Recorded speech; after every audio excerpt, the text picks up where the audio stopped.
¿Qué tal? ¿Cómo les va? Bien, en otro encuentro. Hoy vamos a seguir, gente, con lo que es la primer presidencia de Irigoyen. Ya vamos a ver, bueno, algunas de sus obras y cuáles fueron los problemas que encuentra para lo que tiene que ver la dirección política del país, ¿no? Nosotros habíamos dicho algo, que al asumir encontraba oposición en el Senado de la Nación, en la Cámara de Diputados y en las gobernaciones. Lo que tenemos que tener en cuenta es que, salvo Santa Fe, donde se había producido la elección nacional y el radicalismo había ganado la gobernación a raíz de la pureza del sufragio que le otorgaba la ley Sáenz Peña, el resto de las 20 provincias que constituían el país en ese momento se encontraban bajo el control de los conservadores.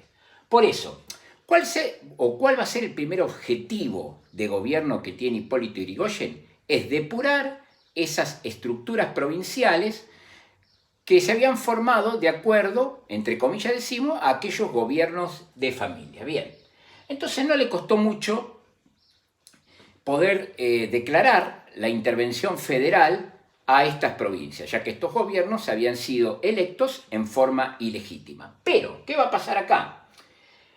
Enfrentó dentro de su mismo partido algunas disidencias internas.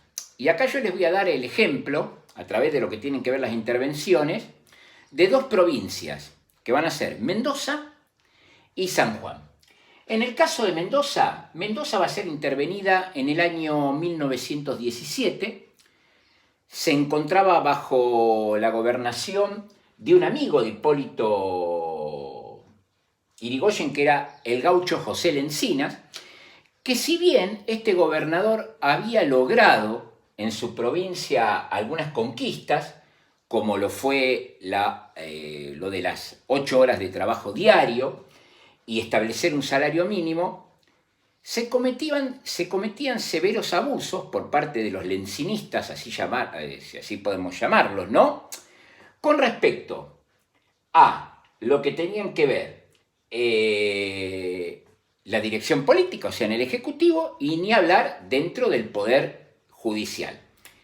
Esto demandó que en el año 1919 Yrigoyen produjera una segunda intervención en la provincia de Mendoza. Hablamos de un gobierno radical, ¿no? Cosa que hizo que en las elecciones de 1920, si bien José Lencinas no se proclamara como candidato a gobernador, sí fuera electo su hijo para seguir con esta dinastía, por así decirlo, que era Carlos Washington Lencinas. Y el otro caso, yo les hablaba de la provincia de San Juan. Bueno, en San Juan se encontraba el caudillo radical Federico Cantoni. Cantoni, que era admirador de Lencinas y seguía una política similar a la de su colega o correligionario, mejor dicho, mendocino, ¿no? Yrigoyen va a intervenir la provincia. La provincia de San Juan va a ser intervenida en el año 1920.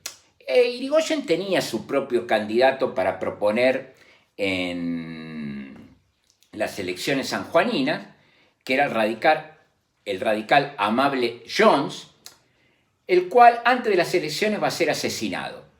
Obviamente que en forma interna en San Juan corrió de boca en boca que precisamente los cantonistas habían liquidado a este candidato por parte del irigoyenismo, ¿no?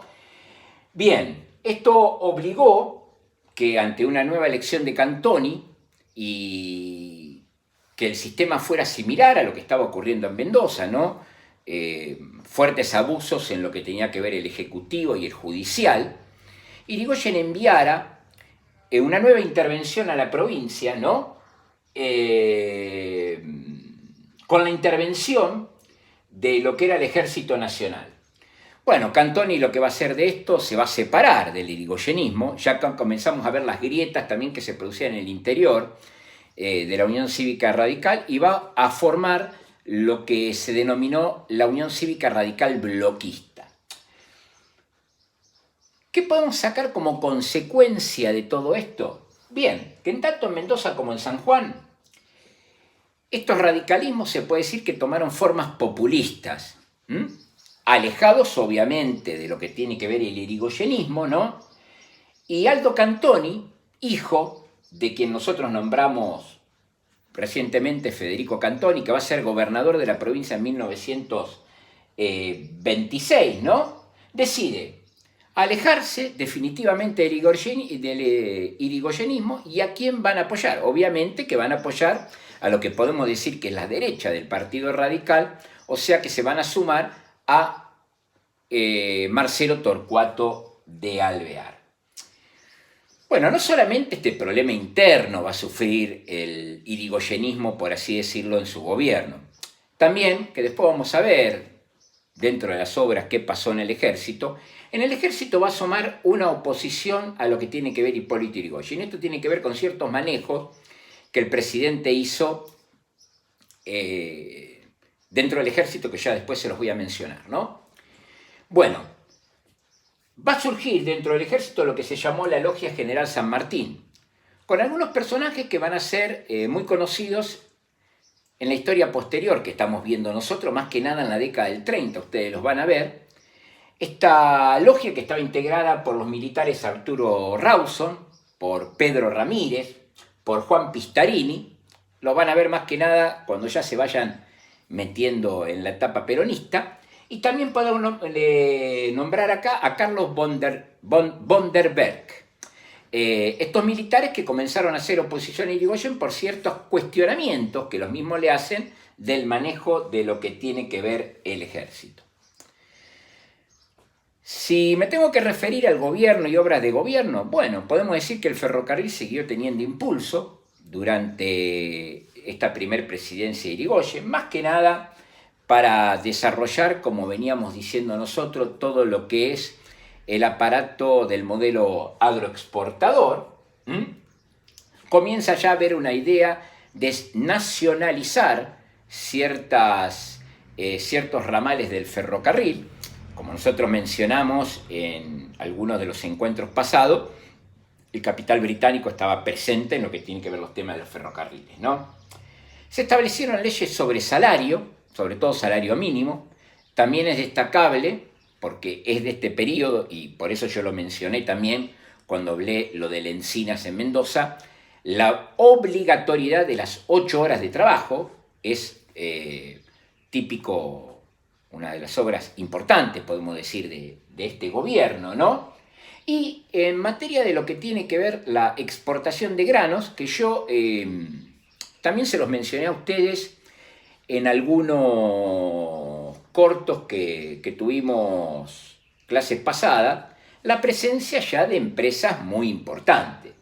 Nosotros habíamos mencionado a los Bungibor, estos inmigrantes que no solamente se relacionaron con lo que tiene que ver la exportación de granos, sino también los vimos relacionados con la fabricación de bolsas para los granos, ¿no? Aparecen nuevas empresas relacionadas a la exportación de granos, que son el grupo Dreyfus, y también una empresa importante que es La Plata Cereales, porque La Plata también en este periodo cobra una importancia muy notable, ¿no? Relacionada con el comercio y la exportación de cereales, de lo que estamos hablando, ¿no? También hubo proyectos truncos durante este gobierno. Hablamos, por ejemplo, de lo que tenía que ver la marina mercante, pero se sentaron las bases de una futura marina mercante, ¿no? Esto viene relacionado a el problema que tuvieron no solamente el gobierno de Irigoyen, sino los anteriores, de un puerto chico, si lo podemos decir así, con escasa capacidad para acopiar granos, ¿no? Y un flete que obviamente encarecía lo que era el producto, debido a que teníamos que recurrir al alquiler de buques como para poder transportarlo, o aquellos que nos compraban nos mandaban los buques, y bueno, el flete nos jugaba un poco en contra con esto, ¿no? Este proyecto de marina mercante, y más que el gobierno de Irigoyen tenía minoría en ambas cámaras, quedó trunco como para llevarlo adelante justo en este periodo, pero va a sentar las bases de lo que es nuestra futura marina mercante. Y por otro lado, la creación con respecto a lo que tiene que ver, lo que también mencionamos en clases pasadas, de lo que es la explotación de los hidrocarburos, que fue yacimientos petrolíferos fiscales y yacimientos carboníferos fiscales, que estuvieron a cargo del general Enrique Mosconi, que va a estar 8 años al frente de lo que es YPF, ¿no? Y que no solamente poseía el grado militar, sino que era ingeniero químico, ¿no? Realmente un militar notable en cuanto a lo que fue sus años de servicio con respecto a la dirección de YPF. Una empresa estatal que va a comenzar a rendir sus frutos, lógicamente que a partir de la presidencia de Marcelo Torcuato de Alvear, que vamos a abordar en las próximas clases, entre los años 1922 y 1928. Bien, yo me había referido al plano militar. Con respecto al plano militar también hay modificaciones durante este primer gobierno de Irigoyen. La primera se da con una cierta profesionalización del ejército. Para esto, Irigoyen incorpora o contrata lo que son adiestradores prusianos. Bueno, el ejército argentino va a tener una marcada descendencia de lo que es el ejército prusiano. Esto lo vemos desde la adquisición del Mauser 1912, que va a ser un arma importante dentro del ejército, que bueno, hasta actualmente uno lo puede ver en los desfiles militares, que con sus uniformes de gala portan cadetes o efectivos de nuestras Fuerzas Armadas, ¿no? Y en cuanto a la adiestración prusiana, ¿por qué se orientaba hacia ahí? Bueno, porque obviamente que los ejércitos prusianos eran de los mejores preparados para lo que tenía que ver el combate, ¿no?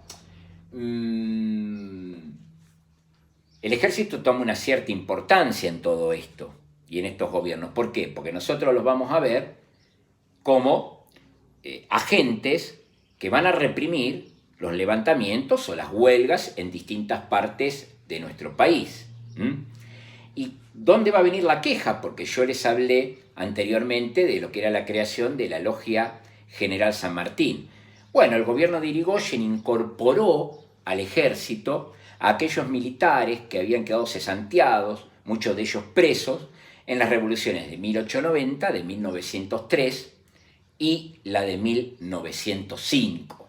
Bueno, esto creó un cierto malestar entre algunos nuevos militares, podemos llamarles así, que decían que el radicalismo, en este caso más que nada Irigoyen, tenía una cierta simpatía y le daba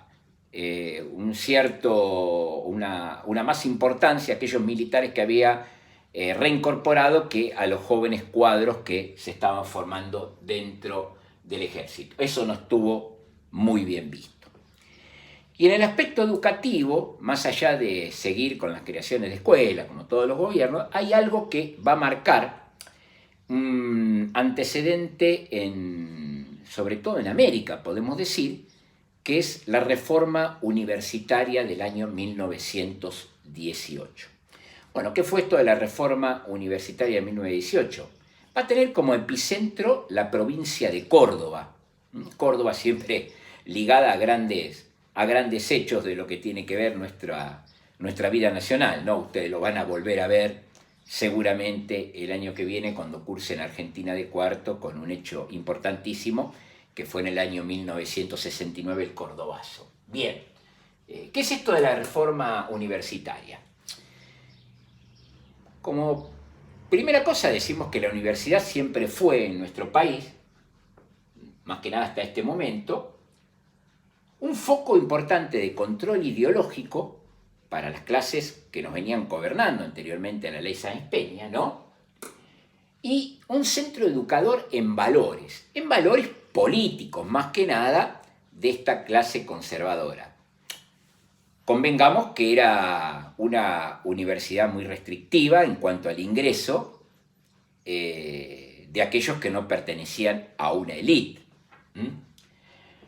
El factor desencadenante se va a dar en el Hospital de Clínicas por un hecho que ocurre en el Hospital de Clínicas de Córdoba, ¿no? Donde algunos cursantes van a quedar fuera del hospital también, con sus prácticas, Entonces, los delegados de la universidad deciden tomar el hospital. Pero ya anteriormente a esto es el factor obviamente desencadenante, los estudiantes venían con ciertas cuestiones hacia la dirección y hacia la propia parte pedagógica de lo que tenía que ver la universidad, ¿no?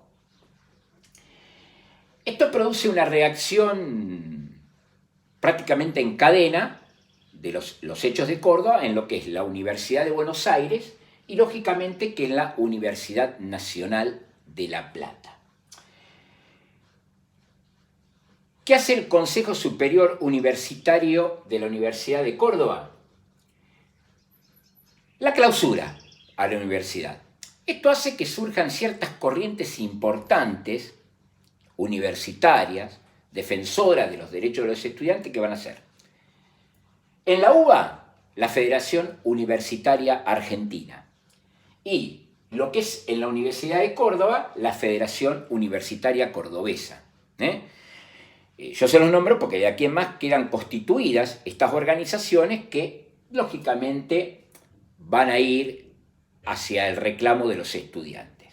Hablando de reclamos, ¿qué era lo que se pedía? Porque hablé del factor desencadenante, pero ¿qué era lo que pedían los estudiantes? Bueno, lo primero que se pedía era contra la rígida educación conservadora. El mundo había tenido cambios muy importantes. Nosotros hemos hablado de lo que es la segunda revolución industrial, se dio una nueva tecnificación, qué sé yo, con ciertos adelantos que tienen que ver con electricidad, la aparición del automóvil, lo que requería, ¿a qué me refiero con esto, no? A que requería que los planes de estudio de la universidad y de las carreras sean revistos o sean modernizados. Creo que es la palabra más correcta de esto, ¿no? Y también acá viene la parte política. Los estudiantes pedían un cogobierno entre la parte estudiantil y la parte dirigencial, por llamarlo así. ¿Y esto a qué viene? Esto viene desde el gobierno de Avellaneda, ¿no? Con la bendita sanción de lo que fue la ley universitaria, que le permitía al Poder Ejecutivo Nacional, para que vayamos entendiendo el tema, nombrar al rector y los docentes de las universidades. O sea que obviamente el rector, el presidente de la Nación nombraría un rector afín a su ideología. A eso me refiero con esto. Y lo que pedían los estudiantes es que ese gobierno también se formara con graduados, con los nuevos graduados que daba la universidad. Bien. Otra de las cosas que se pide era la asistencia libre, no el rígido control sobre el alumno en lo que tiene que ver la clase. Y obviamente que se pedía dentro de estos cambios también lo que era la libertad de cátedra. Las aulas no eran precisamente un lugar donde uno podía expresar libremente su ideología o debatir con el docente. Era una neta educación verticalista. Y esto también llevaba a que los alumnos pidieran, ¿no?, que los docentes accedieran por concurso a las cátedras. Acá los docentes, salvo caso de enfermedad o de muerte, eran eternos, no se iban nunca y bueno, por eso hablamos también de lo que tiene que ver una modernización. Ante todo esto, el radicalismo, porque esto se origina en Córdoba, se va a hacer eco de esta protesta de 1918, convengamos que el radicalismo era gobierno, ¿no? Bien. Y lo va a hacer mediante su ministro de Justicia e Instrucción Pública, que era José Salinas. Él ni bien asume, tiene al poco tiempo este hecho en Córdoba y se va a hacer cargo del mismo, ¿no? El radicalismo ya había enviado el lugar a lo que era el Procurador General de la Nación, que en ese momento era el señor José Matienzo, el cual había redactado un informe que no había hecho público el gobierno en ese entonces, en el cual él aconsejaba, podemos decir entre comillas, una purga, cosa que lo va a hacer. El señor Salinas, el ministro Salinas, va a tomar riendas en el asunto. No quedó ningún docente que tuviera más de 2 años de antigüedad en la universidad, lo que lleva a que solamente sobrevivieran 7 docentes en toda la Universidad de Córdoba, ¿no? Y el tema más complicado era la elección del rector, porque anteriormente nosotros hablábamos que el Ejecutivo se guardaba la facultad de poder hacerlo. Bueno, esto también se solucionó con el voto de las partes que conformaban el ámbito educativo de la universidad para elegir a sus futuros rectores. Esto es un hecho más que importante porque va a ser un hito, sobre todo en la historia de América Latina, y a partir de lo que tiene que ver la reforma universitaria de 1918, que el radicalismo la tomó y la llevó adelante y se hizo cargo de los reclamos que producían los estudiantes, va a ser eco en otras naciones de Latinoamérica, ¿no? Para el momento, si yo tengo que nombrarles cuáles eran las universidades que estaban en el país, y a raíz de esta reforma va a surgir una nueva universidad, podemos decir que existía la Universidad de Córdoba, la docta, como la apodan muchos, del año 1613, la Universidad de Buenos Aires, que era del año 1821, la Universidad de La Plata, que es de la década, podemos decir, conservadora, del año 1890, la Universidad del Litoral, que se va a crear durante el gobierno de Irigoyen. Yo no la nombré dentro de las obras porque esperé para ver esto de la reforma universitaria, que es del año 1919, y podemos nombrar la nacionalización de la Universidad de Tucumán del año 1921. Es decir, que esta reforma de 1918 viene a poner fin a la ley universitaria de la época de Avellaneda, ¿no?, donde el Ejecutivo tenía una gran injerencia en los asuntos no solamente dirigenciales de la universidad, sino también en el aspecto pedagógico. Y como para ir cerrando, esto de lo que tiene que ver esta etapa conflictiva en ciertos aspectos del primer gobierno de Irigoyen, brevemente me voy a referir a lo económico. Bien, nosotros vimos que al asumir Irigoyen afronta desde 1916 a 1918 los dos últimos años de lo que fue la Primera Guerra Mundial. Bueno, ¿cómo influye esto? En cuanto a las importaciones, hay una disminución entre el 40 y 50% de las mismas. ¿Y en qué se ve? Se ve principalmente en materiales de la construcción, en maquinarias, afecta al sector agrícola, y lo que tiene que ver el tema del ferrocarril. Estos puntos son los que más se ven, podemos decir, perjudicados en cierta manera por el tema del conflicto, ¿no? Uno puede preguntarse, ¿se benefició la industria nacional con estos hechos? Es relativo. Uno puede decir que se benefició aquella industria que utilizara materias primas de nuestro país. Pero ¿qué pasa? El crecimiento lento de la industria en el país y la falta de mano de obra hacen que podamos llamar que esto sea muy relativo, ¿no? Bueno, ¿quién va a aparecer? Lógicamente que en la economía argentina aparece a partir de 1915 con una Inglaterra abocada a lo que era este conflicto y no desembolsando su capital sobre nuestro país, Estados Unidos.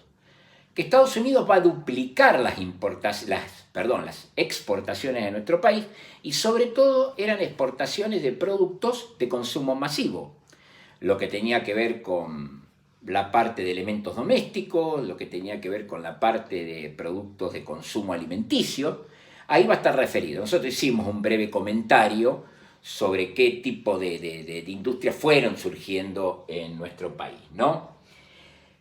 Si nos referimos a lo más importante de lo que tiene que ver el sector nuestro, que es el sector agroexportador, bueno, con respecto a los granos tenemos un aspecto negativo, que fue al iniciarse el conflicto y durante el conflicto, la escasa capacidad que tenemos de bodegas y la falta de una flota que Irigoyen inició, toda esta gesta, para transportar los mismos, el encarecimiento del flete. Y por el otro lado, el problema de la poca llegada de buques a lo que tiene que ver nuestro país. También vimos cómo nos ha afectado al exportar el hundimiento por parte de esta guerra submarina que había planteado Alemania de buques que llevaban mercaderías de nuestro país. El positivo, que bueno, lógicamente que al terminar el conflicto, el valor del cereal creció notablemente. Por otro lado, Argentina durante este periodo vendió lo que tiene que ver gran parte de su producción cerealera a Dinamarca, a Holanda y Suecia. Que acá se hacía una triangulación, porque Argentina le vendía a estos países y estos países le hacían llegar el producto a Alemania. Es como que Argentina jugó a dos bandos entre esta neutralidad, ¿no?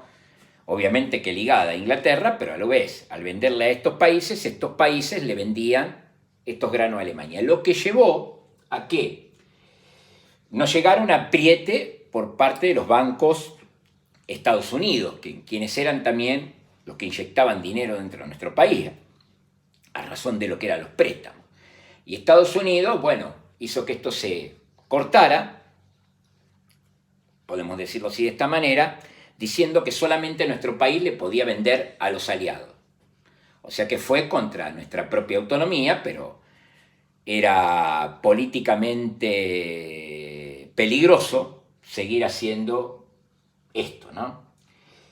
Y si nos referimos al tema de los frigoríficos, fue netamente positivo, porque Inglaterra se convierte en el principal comprador dentro de la contienda y dentro de este periodo, porque después de finalizada la guerra, ya los capitales británicos no vienen con tanta afluencia a nuestro país, de las carnes congeladas argentinas. Inclusive yo en algún momento les dije de la modificación que tuvieron que hacer los frigoríficos en nuestro país para llevar carne envasada para que llegara a los frentes del combate. Y desaparece como competidor, lógicamente porque se tiene que abocar también a su mercado interno, lo que es en parte de los frigoríficos que hablamos, Estados Unidos, ¿no? Esto benefició. Y con respecto al tema de combustible, si bien yo les nombré YPF y todo, se da un tema de gran escasez. Y esto tiene que ver principalmente el tema del carbón, que era el principal combustible que consumía nuestro país, ¿no? Esto se da a raíz de que Inglaterra restringe lo que tiene que ver las exportaciones, sobre todo, de gran manera a lo que es nuestro país. Bien, con esto les he dado un panorama, o sintetizado un panorama, de lo que es lo que estamos llevando adelante, que es esta primer presidencia de Irigoyen. Me queda algo que es muy importante, que lo vamos a ver en el próximo encuentro, que son las huelgas obreras y cómo va a actuar el gobierno a raíz de estas huelgas. Lógicamente que les voy a mandar la foto de lo que es esta red conceptual que les he armado para que tengan un contexto general de lo que he hablado, y me voy a referir principalmente, o sea, voy a centralizar lo que tiene que ver la charla en dos hechos, que fue la huelga de los talleres Bacena y los hechos ocurridos en la Patagonia. Vamos a ver cuáles son los reclamos que llevaron a esas brutales represiones entre los años 1919 y 1921, que dejó el saldo de más de 1.500 obreros fallecidos. Bueno, por hoy nada más, espero que estén muy bien, que tengan un muy buen comienzo de semana. Ay, como me olvidaba, seguramente después del tema que hablemos de las huelgas patagónicas, les voy a estar enviando, van a ser 3-4 preguntas sobre lo que hemos conversado para que puedan volcar, ayudados lógicamente que con la bibliografía que cuenten, sus propias opiniones sobre algunos temas. Espero que estén muy bien, les vuelvo a repetir, y que tengan una muy buena semana. Hasta luego, hasta el próximo encuentro.